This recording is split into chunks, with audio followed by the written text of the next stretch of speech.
Apparently, Sam Bankman Fried, the former CEO of FTX, is not really enjoying his time in jail over in the Bahamas, and now he's wanting to come over here to the United States and deal with all of the legal ramifications of that, which could entail up to roughly about 115 years in prison.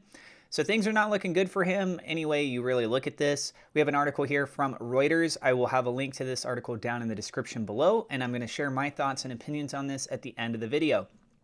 I am not a financial advisor. This is not financial advice. Everything I'm sharing is my own opinion. It's my own research. I highly encourage you guys to go do your own research. And with that being said, let's go ahead and dive on into the news. Exclusive: Sam Bankman Fried to reverse decision on contesting extradition. December 17th, Reuters. Former FTX chief executive Sam Bankman Fried is expected to appear in court in the Bahamas on Monday to reverse his decision to contest extradition to the United States, where he faces fraud charges, a person familiar with the matter said on Saturday. The 30-year-old cryptocurrency mogul was indicted in federal court in Manhattan on Tuesday and accused of engaging in a scheme to defraud FTX customers by using billions of dollars in stolen deposits to pay for expenses and debts and to make investments for his crypto hedge fund, Alameda Research, LLC. His decision to consent to extradition would pave the way for him to appear in U.S. court to face wire fraud, money laundering, and campaign finance charges. Upon arrival in the United States, Bankman Fried would likely be held at the Metropolitan Detention Center in Brooklyn, though some federal defendants are being held at jails just outside New York City due to overcrowding at the facility, said defense lawyer Zachary Margulis Onuma. At his initial court hearing in Manhattan, Bankman Fried would be asked to enter a plea, and a judge would make a determination on bail, Margulis Onuma said. The attorney added that such a hearing must take place within 48 hours of Bankman Fried's arrival in the United States, though it would likely be sooner. Prosecutors will likely argue that Bankman Fried is a flight risk and should remain in custody because of the large sums of money involved in the case and the unclear location of those funds. Quote, "The missing money gives prosecutors strong arguments that he is a flight risk," said former federal prosecutor and white-collar defense attorney Michael Weinstein. Quote, "I expect that if a judge grants pre-trial release, they would impose very restrictive and erroneous conditions. Any trial is likely more than a year away," legal experts told Reuters.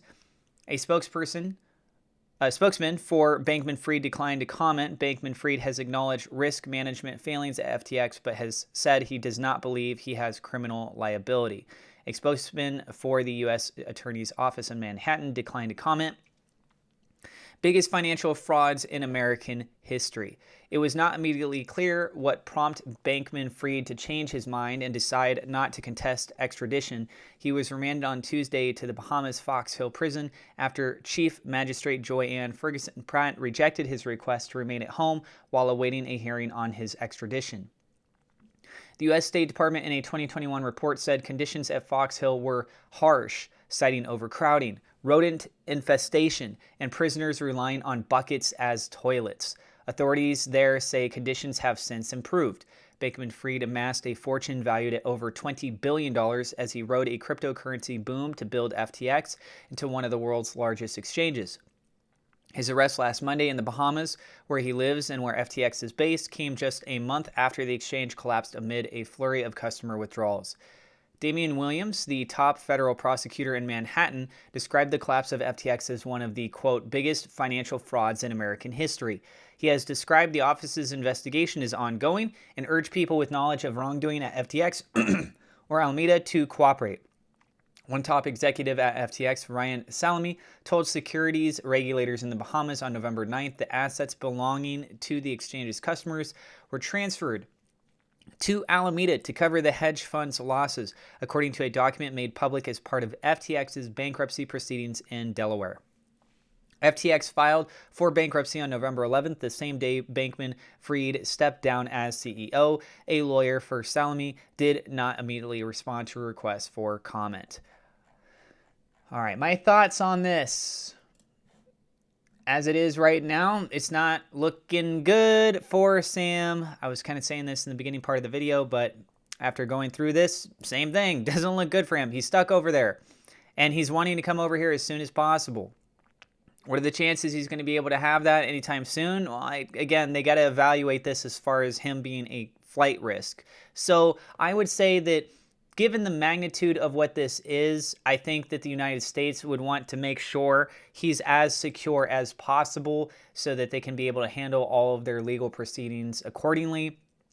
And also you have to take into account how much of a potential risk is there in him staying in that jail over in the Bahamas. If other prisoners find out about what it is that he's done, are they going to try and abuse that? Is that going to put him at risk there?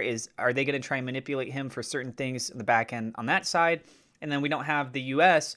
so closely tied in monitoring the day-to-day actions of what's going on with him, etc., right? So I would think that realistically, there would be some sort of an accommodation in the helping of extraditing him from the Bahamas over here to the United States.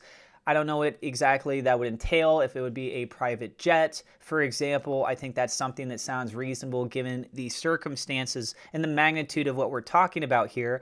But then again, if it's a private jet, who is it that is associated with flying the private jet? Who's all on that? Are they fully able to be trusted, etc.? So I think it's just going to have to go through a little bit more process in order to make sure that bringing him over here is actually going to be as safe as possible. But it's a very convoluted situation here because on one hand, you've got it to where, okay, is it safe for us to bring him over on a plane?